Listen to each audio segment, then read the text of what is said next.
Hi guys, back in the workshop again, and a continuation of the Warbirds Replicas Tempest Build. I left it yesterday. I'd stuck a couple of formers to the fuselage crutch, and I'd laminated the bolster and ply for the trailing edge of the wing, and off camera I also did the leading edge lamination for the wing as well. So let's have a look on the workbench to see where I got to.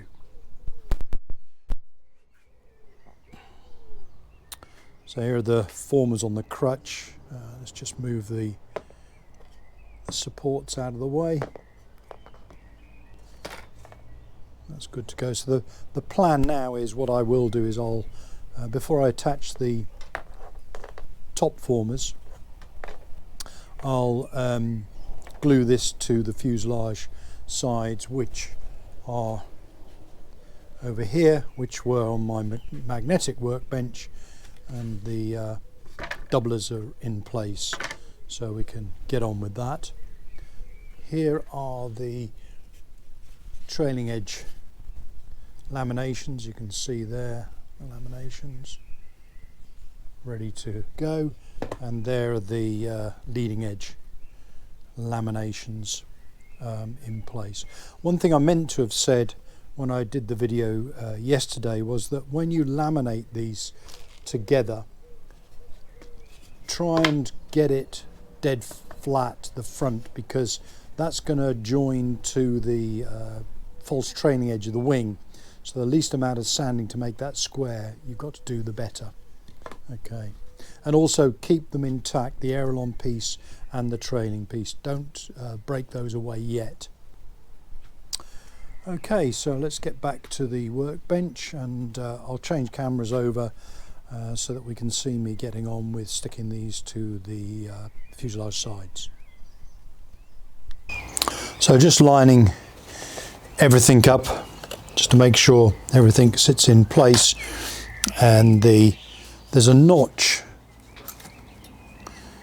which you'll see here. There's a notch in the top of the fuselage crutch, well, on the fuselage crutch, and that will join the fuselage sides where that little cutback is on the ply doubler. So it'll go in there like that, and then that makes sure that lines up correctly. Okay, and then obviously I'll glue those in place. However, one thing not to forget is the wing mounting plate that holds the T-nut that the bolt from the wing goes through, and that has to be fitted into these holes in F7 and then glued to the side. But before you put that on, make sure you put the T-nut in a vise, squeeze it in. However, one thing to remember is that when you squeeze it in, the actual T-nut, you can see there, is deeper than the ply. So if you just hold that in the vise and squeeze it in, what you'll end up doing is damaging the thread. I think Richard did that when he did it. So use a standoff piece, a big washer, a block of wood or whatever. I've got these big old bits of steel. So I put that in the vise like that, squeeze it through, and obviously then that can protrude through. And another tip there is just put a couple of drops of super glue on the inside of the T-nut, not the thread obviously, or where the prongs are as it goes in, because that will hold it in place on the ply. Okay, so with that in place, I can now put that in F7, and that's going to be glued in like so, and then that in turn will be glued to the ply doubler down there. So I'll get on with that and come back after I've stuck those in place. Those of you that have seen my other videos and know me know that I don't particularly like super glue. However, this is a good place where it can be used. So I've pinned the ply crutch to the side using, not pinned, but using these clamps, which is absolutely fine. But if you haven't got large clamps, and I know I have, but if you haven't got large clamps to go over there, then how do you hold that in place when you've got your PVA there gluing? Well, a simple dab of super glue on the inner joint there, on there, and that will act as a permanent pin. Just bang in, 10 seconds later it's stuck, and the same on the one there. So it has got its uses. Okay, so on to fixing the wing bolt mount plate into there, and this one is not going to be fixed with super glue. It's using PVA. Notice I'm using the brush. It's a lot easier to, in my opinion, to stick, or to apply, I should say, PVA with a brush. It's a nice even distribution of the glue. Gets everywhere. Not on your fingers. And okay, that's in place. So this is what I mean about using the super glue as a permanent pin. I want to hold that plate in that position there. So I've obviously got PVA, as you've seen, on the edges, but I'm just going to put a dab of it on the bottom of the plate, and then use the accelerator there, and that will fix that in place. And then similarly, I'm going to apply it to the, just hold it up if you can see it, apply it to this joint in here against the bulkhead. So that's just keeping that in place. And the reason I'm doing this is because I want to get the other side on. Oops. A bit low on accelerator by the looks of it. Need to top that up. But there, let's hold that in place now. That's all good. So like I said, what I can do now, and what I will do now, is fix the other side on here. I'm then going to follow it with by putting the triangular balsa here at the bottom, which is a thickener on this bottom edge here. It's a thickener, so when that's in, we can actually, and we've got the bottom sheeting on, we can sand that and make a nice curve to that. So right, let's do that now. So if we look now, this is the fuselage clamped together there. Everything lines up nice and square. If you want to check to make sure, let's just go right to the top and just bring the sides in, and the sides should be level, which they are with this. So everything's nice and square.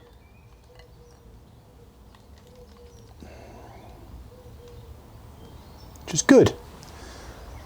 So I'm going to let that dry now and turn my attention to back to the wing and look at putting the trailing edge, the false trailing edge, onto the wing. So we'll go over to that workbench. Okay, so one thing Eric, who's a little bit ahead of me on his build, has pointed out or made me aware of is the fact that the root of the wings has been made with a chamfer on it. It's difficult to see there. In other words, it's been designed as if there was dihedral. Well, these wings, the center section of these wings should be flat on the deck. So when you bring these together, there you can see the gap there. So yeah, I mean, if you were to join them like that, you're going to have massive dihedral at the tips, which we don't want. They need to be square. So what we've got to do is sand that square, that root piece of the wing square. Okay, so various ways of doing that. What I'm going to do is just Let's just move the camera around and up a bit. I'm just going to hang the root over the edge of my bench here, and I'm going to get my sanding block and sand the edge down. Okay, after sanding, let's bring them together. Now,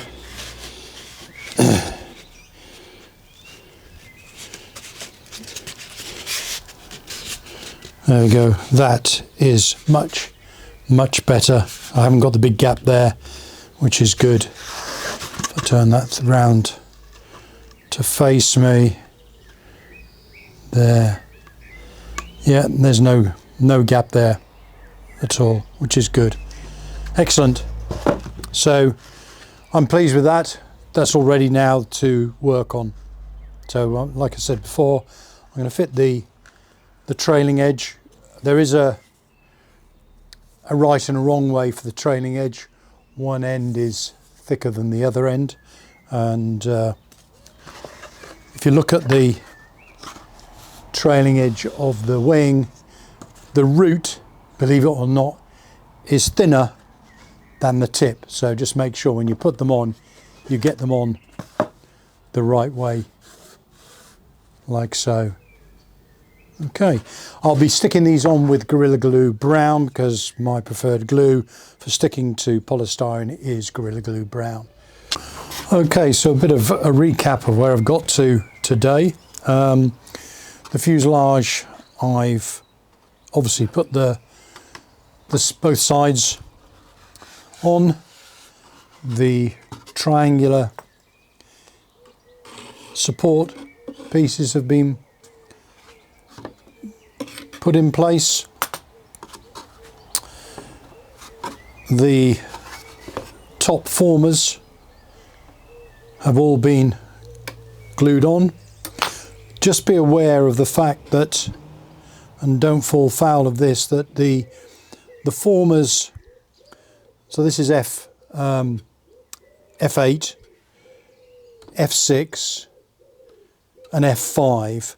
Now F5 has got a notch cut in it because there is a balsa spline that goes through here. So obviously that needs to be in front of F6. But when we come to this former, which is F4, there is another former, F4A, this one, and that sits in front of F4, but don't glue those together. The reason being that forms part of the access hatch. So that goes in place there, and there will be a similar one here. There are two balsa squares that run down that will fit into on the notches, and again there's a balsa spline that goes through, and then that's sheeted over. So don't glue those in place. They must be free of the formers themselves, just in case there's any misunderstanding. And going back to it, so everything's stuck in place. It's all glued, pinned, sorry, to dry overnight. We'll leave it like that. When you bring the back of the fuselage sides in, this will tend to bow out a bit here, hence the reason why I've got a clamp, just to clamp that in place, because it's quite a steep curve around that former there. So that's the fuselage. Let's just put that down there out of the way. Regarding the wings, so I've stuck the, can't really see it here, but the false trailing edge in dark brown there. I've glued that to the wing using Gorilla Glue Brown, the expanding type, which I always use when I'm putting anything onto foam. I've then stuck the laminated leading edge in, and then finally I've stuck the laminated trailing edge. Now what I've done, you don't separate the, I think I mentioned earlier, don't separate the aileron from the inboard piece of the trailing, because obviously we want to keep that in place when we're sanding it, so we get a consistent profile going through. To achieve that, I've just tack glued that in place with about 3 dabs of super glue to hold the aileron in place, and then I will obviously run a saw down the front edge there to release it when I finish the sanding. But they've got to be well and truly dried because there's a lot of sanding that needs to be done on those. So both wings are at that stage. Again, just plonk that down to dry and just get the other one. There it is. Don't forget, as I said earlier, you will need to sand the root of the wing square because it's got an angle cut on it for dihedral, which it doesn't need. Other thing is, make sure you get your leading edge and trailing edge the right way round. LR, leading edge root, so that's the root. T, the trailing edge root, TTR there, trailing edge top root. So just make sure you get it the right way round. And that basically is it for the day. Good progress. Well, that completes a fairly busy day in the workshop, working on the Tempest. Got a lot done. I'm pleased with the progress. Some fiddly bits had to overcome, like the root of the wings. But that's why Eric and myself are doing these up front, so that you guys don't have the same sort of issue. Another thing I forgot to mention I've done whilst I was waiting for glue to dry is I've assembled the battery tray and the servo boxes as well. They're all stuck together with super glue. Okay, so basically tomorrow the plan is to sand the wing. It's a long old job, but sand the wing, get it to shape, because I want to get the wing joined, because as soon as I can get that joined I can offer it up to the fuselage, drill the hole through F3 for the dowel mounting in the wing, and once I've done that I can then complete the fuselage formers F2 and F1 and then start the infill on the fuselage as well. So that's what the plan is for tomorrow. Get the wing done, get it joined, get it onto the fuselage and get the rest of the fuselage finished hopefully tomorrow. And so that will then give me, or take me up to the sanding stage. I'm aware of the fact that I haven't done the tail feathers yet, but they will come. So hope you enjoyed it, guys. Another fun-filled, entertaining video from Ron. If you haven't subscribed, please do so. Like it down below, any comments down below, and I'll get back to you. So see you on the next one. Cheers.